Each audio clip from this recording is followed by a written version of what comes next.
उज्जैनी के महान सम्राट राजा विक्रमादित्य अपनी न्यायप्रियता और वीरता के लिए प्रसिद्ध थे। वह निडर और बुद्धिमान थे और किसी भी रहस्यमयी चुनौती को स्वीकार करने से पीछे नहीं हटते थे। एक दिन तो वह उन्हें महान शक्तियां प्रदान करेगा। राजा ने बिना कोई डर दिखाए इस चुनौती को स्वीकार कर लिया और अकेले ही शमशान घाट की ओर चल पड़े। श्मशान घाट का खौफनाक दृश्य। जैसे ही राजा विक्रमादित्य श्मशान घाट पहुंचे, वहां का वातावरण भयावह था। चारों ओर जलती हुई चिताएं थीं, हवा में राख उड़ रही थी और दूर कहीं उल्लू की भयानक आवाज गूंज रही थी। राजा ने अपनी तलवार कसकर पकड़ी और उस पीपल के पेड़ की ओर बढ़े, जहां बेताल उल्टा लटका हुआ था। उसका डरावना चेहरा, लाल चमकती आंखें और हड्डियों से बना शरीर देखकर कोई भी डर सकता था। लेकिन राजा ने हिम्मत नहीं हारी।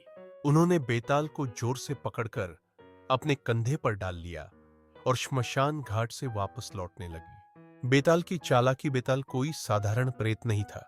वह बहुत चतुर था और राजा को रोकने के लिए उसने एक चाल चली। उसने राजा से कहा, राजन, रास्ता लंबा है, क्यों ना मैं तुम्हें एक दिलचस्प डरावनी कहानी सुनाऊं। राजा चुपचाप आगे बढ़ते रहे तो बेताल ने कहानी शुरू की। बहुत समय पहले एक गांव में एक युवक रहता था। वह रात को अचानक अपने कमरे में अकेला बोलने लगता था। धीरे धीरे वह इतना डरावना हो गया कि लोग उससे दूर भागने लगे। एक दिन गांव के बुजुर्गों ने देखा कि वह युवक किसी अदृश्य शक्ति से बातें कर रहा था। जब उन्होंने हिम्मत करके उससे पूछा कि वह किससे बातें कर रहा है, तो उसने जवाब दिया, मेरे पीछे खड़ी लड़की को नहीं देख रहे? लेकिन वहां कोई नहीं था।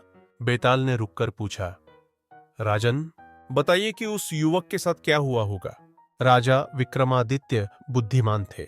उन्होंने जवाब दिया, वह कोई भूतिया आत्मा थी जो उसे अपने वश में कर चुकी थी। अगर समय रहते उसकी पूजा अर्चना नहीं करवाई गई तो वह आत्मा उसके शरीर पर पूरी तरह कब्जा कर लेती। बेताल ने जोर से हंसते हुए कहा, राजन, तुम बहुत बुद्धिमान हो, लेकिन तुमने मुंह खोलकर जवाब दे दिया, इसलिए मैं फिर से पेड़ पर चला जाऊंगा। यह कहकर बेताल फिर से हवा में उड़कर पीपल के पेड़ पर जाकर लटक गया। राजा विक्रमादित्य का संकल्प। राजा विक्रमादित्य ने फिर से बेताल को पकड़ा और दोबारा श्मशान घाट से बाहर ले जाने लगे। बेताल ने फिर एक नई डरावनी कहानी सुनानी शुरू कर दी और इस बार भी राजा ने सही उत्तर दे दिया। हर बार जब राजा जवाब देते, बेताल फिर से उड़कर पेड़ पर चला जाता। लेकिन राजा ने हार नहीं मानी। वह बार बार बेताल को पकड़कर लाते रहे और हर बार बेताल एक नई कहानी सुनाता रहा। राजा की जीत और बेताल का रहस्य। आखिरकार जब राजा विक्रमादित्य बिना कोई उत्तर दिए बेताल को श्मशान घाट से बाहर ले आए, तो बेताल ने प्रसन्न होकर कहा, राजन, तुम सिर्फ एक महान योद्धा ही नहीं, बल्कि सच्चे धैर्यवान और बुद्धिमान राजा भी हो। मैं तुम्हारी परीक्षा ले रहा था। अगर तुमने उस तांत्रिक को यह शव सौंप दिया, तो वह तांत्रिक तुम्हें मारकर अमर होने की शक्ति हासिल कर लेगा। राजा ने यह सुनकर चौंक गए और बेताल की सलाह मानकर तांत्रिक को मार गिराया। इस तरह राजा ने न केवल अपनी जान बचाई, बल्कि बेताल की मदद से एक बड़े षड्यंत्र को भी नष्ट कर दिया। क्या आज भी बेताल जीवित है?